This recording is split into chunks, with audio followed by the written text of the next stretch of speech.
Hello there, and welcome to the first Helsing Institute broadcast, where we hope to educate you on the prisoners held within these walls, along with the species they are a part of.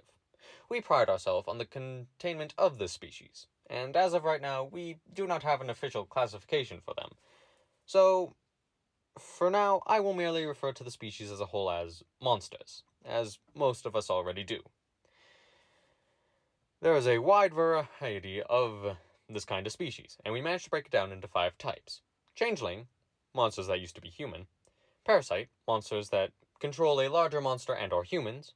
Mechanical, monsters that are comprised mainly of mechanical parts. Natural, monsters that are born naturally. And Maker, monsters that create monsters from the first 3 categories. These make up the monster species. They are all unique and have very few common traits, which are listed below. Today's monster we are talking about is Bloodslit, our first, and currently only, prisoner. Bloodslit is a changeling, meaning he used to be human. We've managed to figure out who he was.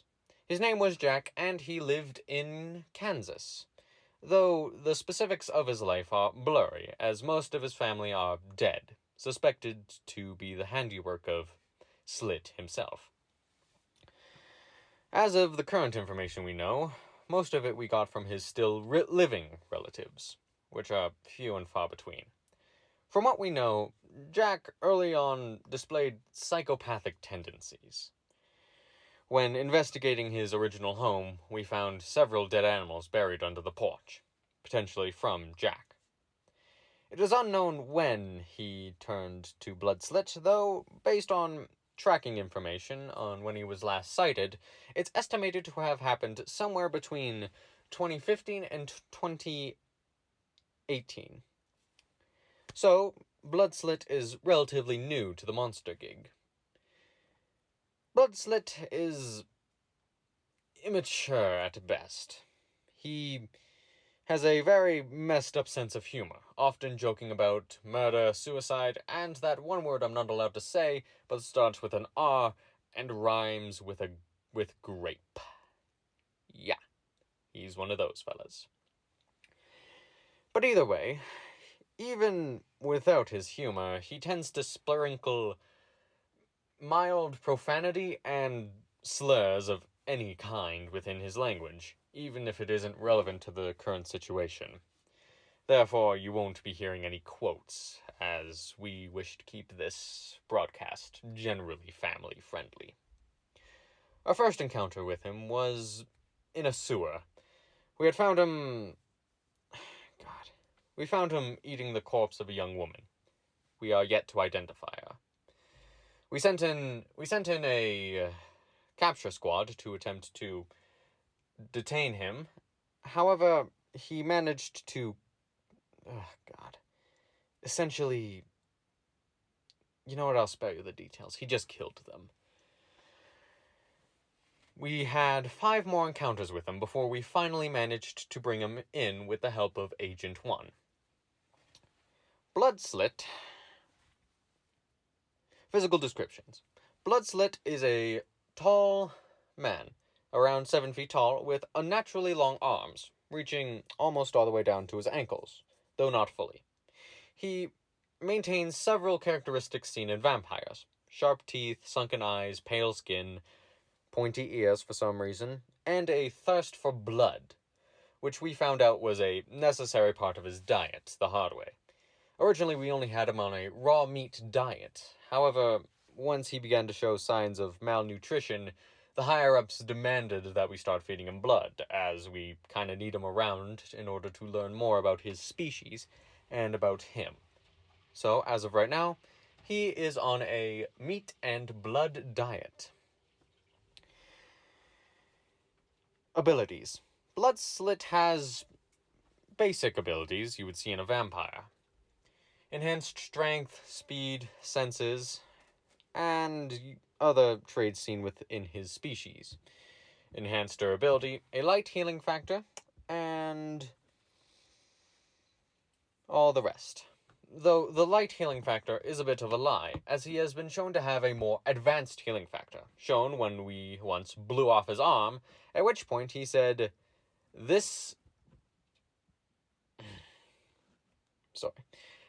shoot will grow back in a heartbeat, at which point the limb proceeded to grow back almost instantly.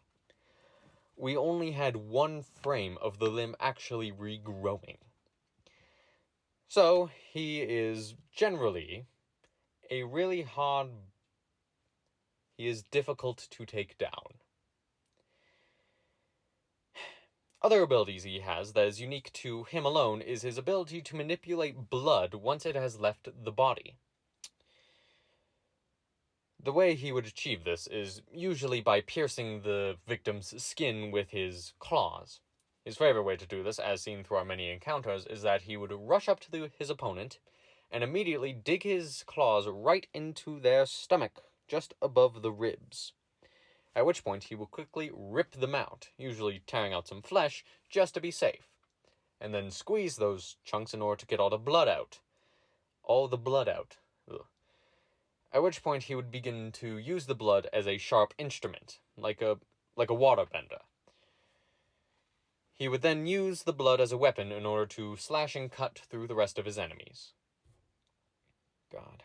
This has left some gruesome scenes, nonetheless. As for how to properly defend against him, if you see him, or a creature that matches his description, get out of the area as soon as possible if he hasn't noticed you. If he has noticed you, attempt to get away. Studies have shown that he isn't the smartest, only having an IQ of somewhere between 150 and 95. So he would be relatively easy to outsmart. As for if you are cornered by him, attempt to get into the fetal position and protect the vital organs, and scream as loud as you can in order to get help. If your phone is on you, call the Helsing Institute. We will send in either a capture team or one of our agents. All around, Blood Slit is a immature and dangerous creature. We hope to learn more about his species through him, though we are hoping to get more prisoners, so that we may learn more about the species as a whole. All around, this has been the Helsing Institute. Thank you for listening to this broadcast. We hope that you have a safe time out there. If you see any monsters, please report it to the institution immediately. And have a safe day. Good night, everybody.